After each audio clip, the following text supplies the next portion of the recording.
Hello, hello, Fed Phoenix fam. So, I just want to talk to y'all for a minute today about getting off federal probation early. Now, even if you haven't went to prison yet and you're going, this is probably going to be something that's going to apply to you in the future. Or, if you just have a loved one who's in federal prison, this may certainly apply to them as well at some point. So it's good information to have and some insights that may be beneficial. Um, so I was at my sentencing. I was sentenced to, 2 years of incarceration followed by 1 year of federal probation. And as of current, I've done like 6.5 months of my federal probation. Not one issue, very compliant with my probation officer. In fact, I text him whenever I'm leaving state, or even if I'm going out of town too far, even though I know he probably, unless something happens, he really ain't gonna care. Because he knows I'm not a problem like that. I don't use substances. I don't even drive at night. You know what I mean? Like I'm not someone he really has to worry about. But I did ask him about that when I first came home, and he said, well, if you're gonna travel, just shoot me a text. So if anything goes left, I won't be surprised. I'll know, I can say I knew where you were. And yes, you have my permission to go. Um, but anyway, so I talked to my probation officer, as I mentioned in a previous video, about getting off probation early. And my probation officer said, first off, he asked me who my judge was. And he said, well, with your judge, typically he's going to want you to do like 3/4 of your probation before he'll consider letting you off early, because I only have a year of probation. So that'd be like 9 months.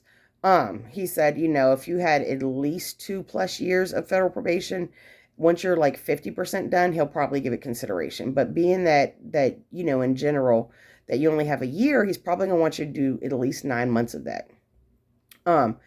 Now, I also discussed with my probation officer the fact that I have some unique and extenuating circumstances, that I feel should be considered in considering letting me off probation early. For example, while I was incarcerated, I did not receive proper medical care. So what this means is I now have like a 3-inch scar on my back that I'll have for the rest of my life as a result of the negligent medical care I received in prison. When I went into prison, I had a really small hernia. It was difficult to even find. Now I have a grapefruit-sized mass of intestines hanging out of my abdominal wall, where in prison I was not given proper accommodations for a person who has the physical restrictions of a hernia. So I still had to carry my, 60, 40 pound, whatever tote, to multiple units, and one time to multiple buildings across the yard when I moved. I still had to walk up Hallelujah Hill in this steep incline at the camp I was at, whenever I would have to go down the hill for commissary or laundry or to eat or education building, because the warden at the time was requiring us to walk up Hallelujah Hill to get back up the hill. And it was a very, very steep, strenuous incline.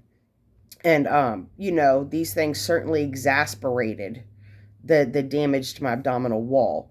Also, my my composition sheet when I was released showed that I had been incarcerated, that I'd actually maxed out, like no halfway house, no home confinement. I maxed out 2 months prior to when they released me. And it says that I should have been sent home to complete my time on home confinement, like 4 months prior to when they released me. And that's if you're not even considering the fact that I definitely met all the qualifications for CARES, which means actually, instead of doing 16 months, I should have done 6 months, which would have extremely minimized the amount of health related, complications and harm that resulted from my incarceration. But I wasn't allowed to do that because the warden refused to sign off on my care packet, on my packet for the CARES Act, on the basis that my PSI mentioned fentanyl, that my charge was drug related. Even though I met all the criteria for CARES Act, even though I approached her and said, hey, I will get the CARES Act, and I can show you the memos from the Bureau of Prisons regarding CARES Act and releases to show you that I 100% qualify. And you can look at my PSI and see that federal probation, before I even came to prison, said that they weren't opposed to me just being sentenced to probation, no prison, because, nothing, that I didn't pose any threat to my community that wouldn't be easily mitigated with simply probation. So, and I approached her with all this information, and she just flat out was like, it's not my job to know the laws, and, don't worry about how I, handle Bureau of Prisons policy. I'm the warden, not you. You're the inmate. But, she was like, it's not my job to know laws and keep up with that stuff. My job is to just do whatever I think is in the best interest of the community. And I said, but there's documentation showing that it would not be a risk or a harm to the community to, send me home on cares so I don't potentially die in here from the, 700 women, no doctor, lack of medical care. And she was like, oh, well, the judge sentenced you to 2 years. So as far as I'm concerned, you should do every day of that. And anything less is a blessing from God. Those were her words. And I, said no. Anything less would be due to policy because good behavior is incentivized by the Bureau of Prisons with reductions in prison time. And of course she was, go along, we're done talking. But anyway, so I definitely have some factors. Of course, I didn't get in any trouble on pre-release. I didn't have one disciplinary write-up my entire incarceration, and I worked in program during that time. And additionally, since I've been home, my probation officer will vouch that I've been, fully compliant, not an issue. But you don't want to, if you ask to get off federal probation early, you don't want the meat and potatoes of your argument, to be, oh, I did what was expected of me. Because federal judges, like most people, get very annoyed very quickly when people show up in their courtroom and say, hey, I want a participation trophy. I did what I should do, so now you have to give me something extra. You get extra when you do extra. You get extra consideration when you have, unusual circumstances where either A, you've done extra well, like extra, or you have suffered, far more than you should, or more than you should. You've been harmed when you should not have been. Those things deserve consideration, but there are no participation trophies in the federal injustice system. It's just not happening. Not for me, not for you, for nobody. So, if you ask to get off probation early or your loved one does, you really want to make sure that the meat and potatoes of their argument is, either A, I suffered unnecessarily outside of my sentence. B, I have done things above and beyond what is required or asked of me, beyond the minimal, cooperation and not getting in trouble. And another thing too is you want to attach proof. You want to attach documents. And what I mean by that is I'm in the process of getting together the paperwork to prove, so there's no question, it is 100% black and white, that the medical negligence I suffered in prison caused me personal harm to my health. I'm also wanting to, I'm going to see about getting a letter from my therapist showing that, not only does he feel professionally that there be no negative or no risk in me being let off probation early, but additionally, due to me not getting proper psychiatric care where I was incarcerated, my psyche has suffered as well. I have mentally, the impact of that experience is not something that left when I walked out of the gate. That I have, basically, had harm from that as well. Additionally, I want to I'm going to ask my probation officer right before I put in, to send the letter with all the attachments to my judge, if he will write a letter of recommendation, basically saying what he's already said to me, hey, I see no reason to keep you on probation, and I think you're doing great, and, if the judge is willing to sign off, it's fine by me. And I'm also going to attach a copy of my composition sheet showing that I was incarcerated, no matter how you cut it, months beyond what I should have been. And I think, again, no participation trophy, but, I'm going to briefly mention, the fact that I have done what's asked of me throughout the process, as far as like not getting in trouble and, when they give me rules, I follow them or guidelines. But also, that's going to be a very brief little snippet in there because I don't want there to be any significant emphasis on that because I know that would just annoy my judge. But I want to show my judge to illustrate with, me explaining the situation and the proof to verify everything I'm saying that, I should be let off probation early because I was held in prison longer than I should have been. I should be off probation early because I have went above and beyond the bare bones minimum of what has been asked of me. I should be off probation early because the conditions of my incarceration were physically and psychologically harmful and have caused damage that I will carry with me for the rest of my life, which was not part of my sentence. Part of my sentence was not to be, to face medical negligence and have to have a legitimate concern most of my prison term that I would not, be able to get out alive to return to my family. That wasn't part of the sentence, and it's part of nobody's sentence. So that's not okay. And my judge is a very smart person, and my judge is a very fair person. And I think in light of those things, by the time I get all the paperwork together and actually get the letter sent out to the judge, I'll probably have 7, maybe a little over 7 months of the 12 months done on probation, successfully completed. So at that point, I've done more than 50%, and there are only a matter of months left. So what I'm asking is not, I have 10 years of paper and I've done, 2 years, can you let me off early because, they didn't really take care of me the way that they should have on a basic human level. Even though that's a great argument, and I can see where a person can make that pretty compelling, I don't think a judge is actually ever going to grant that. You know what I mean? So I want to make it to where my judge feels like, okay, he really sees the situation full spectrum, and he says, okay, you know what? She's paid her debt to society. She's not a threat. And and she really just deserves, by her own merits and her own suffrage, to kind of be able to put this behind her as much as a person can.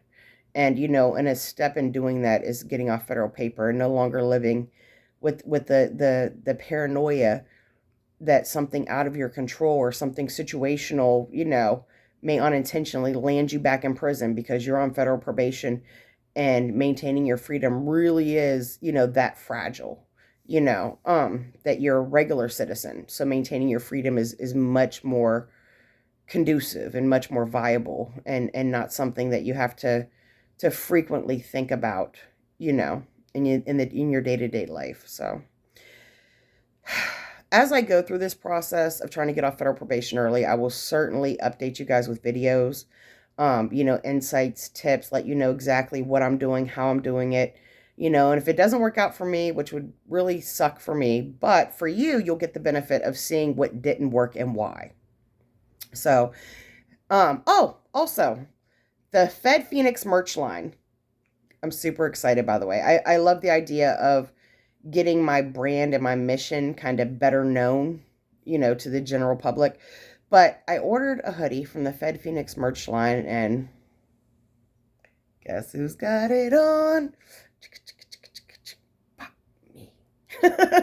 So the merch line link will be in the description, by the way, if you want to, openly support the Fed Phoenix fam, if you want to support, once incarcerated persons have paid their debt to society, and they kind of come back into the free world as the underdog. If you want to support seeing these people win and seeing these people be successful and happy and whole, and if you support what I do, which is, prepare people who are going into prison for what to expect, and how to navigate that the best they can, and help people navigate, life after prison, help people navigate when they have a loved one incarcerated or about to be incarcerated, or when their loved one comes home from prison, and also, I think that I put a face and a voice, to inmate, to convict, to felon, that I think a lot of people find relatable, and I'm honored to do that in whatever capacity I can. So, but yeah, if you like the video, feel free to share, hit notifications if you'd like to see new content as it drops, hit all, not customized. If you hit customize, the Facebook or the YouTube algorithm is kind of wonky, and you'll probably miss a lot of new content. And I have a funny feeling there are some exciting, in a positive way, things coming down the pipe, and I want to share them with you. And if you're wondering, who is the Fed Phoenix fam? That's you. You are the Fed Phoenix fam. The Fed Phoenix fam is all persons who support and encourage me as an individual, me as a person seeking to brand my knowledge and my experience. If you're a person who has a loved one who's incarcerated, and you can relate, or you appreciate my videos because of that, or if you're just a person generally curious about the whole inmate felon experience, and you find my channel interesting, all of you are the Fed Phoenix fam. If you have liked a video, if you subscribe, you're part of the Fed Phoenix fam. And I'm happy to have you. Which, P.S., I noticed recently, this channel, Fed Phoenix, one word, my second channel, um, is up to like over 50 subscribers. And I know that sounds like a drop in the bucket to a lot of people. But when you're me and you're a person who doesn't have a big social circle and is, very private and doesn't have much of a social media presence, that's huge. I mean, seriously, I'm so happy and I feel so blessed. I'm so grateful for every single one of you. But yeah, and my YouTube, why can't I talk today? But my Cash App and my PayPal will be in the description as well if you'd like to donate to the channel. And a link to the merch line. Yeah, I think I remembered everything. Now that I'm in my mid 40s, it's rough. There are definitely days where I don't know if I'm coming or going, or I literally have 2 planners and a dry erase board calendar, and then there are still days where I'm just like, where was I supposed to be at 3 p.m.? I feel like I was supposed to be somewhere at 3 p.m. and I don't know. But anywho, so forgive me today for being a little tongue-tied and tripping over myself a bit. But, whatever you're going through, it is just a slice of your life, and you will get through it because you have to. And you know what? We got this, Fed Phoenix fam. And as I've mentioned before, we're gonna start working this winter on a book about my experience during my 16 months of incarceration, and I'm hoping to get that published on Amazon sometime next summer. And I'll definitely keep you guys updated on that too. And I really think it'll be interesting, and I think it'll really benefit a lot of folks. I think it'll enlighten a lot of folks. I think a lot of people will find it very relatable. And I think it will really humanize, the inmate experience for a lot of people, those who have been in prison and those who have not. And so, it's very near and dear to my heart, that project. But anywho, take care. Good day. God bless. And like I said, I'll keep y'all updated on this trying to get off federal probation early situation. And, hopefully my experiences and stuff will benefit you guys or your loved ones. So, good day, fam. Talk to you guys later.